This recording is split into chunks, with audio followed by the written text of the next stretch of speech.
There's going to be a lot of live-action anime now since One Piece was such a success. The problem is that not all of them are going to be good. I've talked about this before in a previous video. You really do need somebody from Japan, hopefully the person who created the manga, to really overlook and supervise this stuff. And that's the problem with a lot of these. I don't know if they're actually going to turn out good because most of them don't have the original creator behind them. So 5 more live-action remakes to look forward to after One Piece. Yu Yu Hakusho is coming. I really don't know how this is going to turn out. I don't think that anybody involved in the original production or the manga is involved in this. So this probably won't be any good. Avatar. This is not Japanese, but it's still a live-action remake. Death Note. What got me on Death Note is the fact that the Stranger Things people are working on it. That's good. I think that that's actually a good fit for this. Hopefully, the manga creator helps out on it. Maybe it'll work out. And they also need to bring back William Dafoe, who is the only good thing about the Netflix version.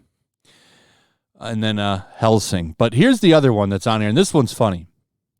Snow White, which technically is a live-action remake. Disney cannot get this right. Now, the One Piece creator, Oda, has made some comments about why his live action works. And while it's not a direct dunk on Disney, it is something that Disney could learn from. And it's another reason why all of these modernized live action remakes that they make are shit. So Entertainment Canada interviewed Oda. One Piece creator admits there's been a history of failure turning a manga into a live-action series, says he acted as a guard dog to ensure it was done right. And that's why the series is so good. There's fights in this that embarrass Marvel for at least phases 4 and 5. The fight between Mihawk and Zero is better than anything Marvel has put out since Endgame. And that's a fact. There's been nothing but shit.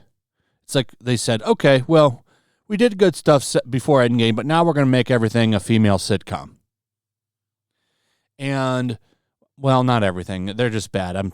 I'm mostly thinking of She-Hulk, which was a garbage show, which had shitty garbage fights that nobody cared about. And it wasn't funny. It tried to be a comedy. It wasn't funny.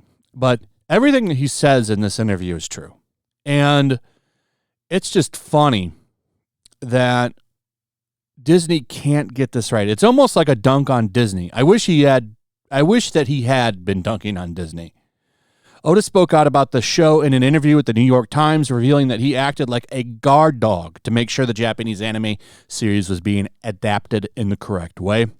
Oda shared various manga had been made into live action, but there was a history of failure. No one in Japan could name a successful example. Would fans of One Piece and viewers who do not know the manga accept it?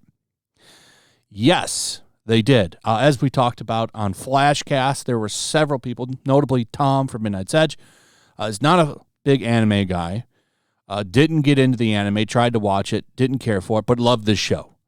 And as much as people aren't going to like to hear that, there are some people that are just not going to get into anime. There's a lot of cultural differences there, and it's just a thing. It's not going to convert everybody. But the story is good enough that it can transcend the medium that it has, and it has. And that's because the creator made sure that the soul of the series was there. He had it. Thankfully, Netflix agreed that they wouldn't go out with the show until I agreed. It was satisfactory. I read the scripts, gave notes, and acted as a guard dog to ensure the material was adapted in the correct way. To continue a live-action adaptation of a manga doesn't simply reenact the source material on a one-to-one basis. It involves really thinking about what fans love about the characters, the dynamics among them, and being faithful to those elements. And that's 100% true. But this is the quote that everyone has been kicking around as a dunk on Disney. And while it's not a direct dunk on Disney, it kind of is, because Disney forgets this when they make shit. A good live-action show doesn't have to change the story too much. The most important thing is whether the actors can reproduce the characters in a way that will satisfy the people who read the manga. I think we did it well, so I hope audiences will accept it. The most important thing is whether the actors can reproduce the characters in a way that will satisfy previous fans. I'm going to change the who read the manga. Disney doesn't understand this. They think changing it is for the better.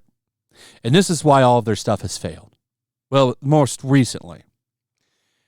They think that what they're doing is for the better, that they're improving it. And that's not how things are supposed to work. There's a reason that Snow White, all these other things were hits before, and that they've stood the test of time. One Piece, even when it finishes, will be something that people will be reading for decades to come. And that's because it's so good as it is. It doesn't need changes. It doesn't need modern elements added to it. You need to be faithful and true to the source material. That's how you please the built-in audience, number one, which is the reason to do this, because you have a built-in audience that can propel it and get people to talk about it and maybe people to watch it, just as I did. The only reason I watched this is because it was getting good reactions from people and I was curious to see what it was like. I watched it and ended up falling in love with the franchise. That's what you want. That brings new fans to the franchise. That's the point of doing this. You're not going to bring anybody new. In fact, all you end up doing when you do things like Disney does is piss off all of the existing fans. And it never works. It does not work to do that. And because of, doing it right, Netflix has got a big win here. They're going to make a shitload of money off of this. If they keep doing it right, they could keep going forever. This could end up being like a 15, 20 season show. Whether or not that happens, I don't know. But if they keep doing it like they did for this season, I really don't think you can stop it. Anyway, that's pretty much it. Let me know what you guys think about this. I'd like to hear from you. Also, if you would, please like, subscribe, share the video. Make sure you're still subscribed. Hit that notification bell. And I will see you on the next one. Peace. Make sure to check out my locals. There's a link in the description. It's a fun community that I'm trying to build over here. If you don't want to support me on YouTube, you can come over here. None of that money goes to YouTube. You also can just come over here for free. But if you are a supporter over here, I do plan on doing an extra live stream once a month and throwing links to the supporters so you can actually come on and have a supporter live stream with me. Also, it's a good place to catch all of my content. You don't have to worry about notifications like YouTube. They'll definitely work over here. So come check out my locals.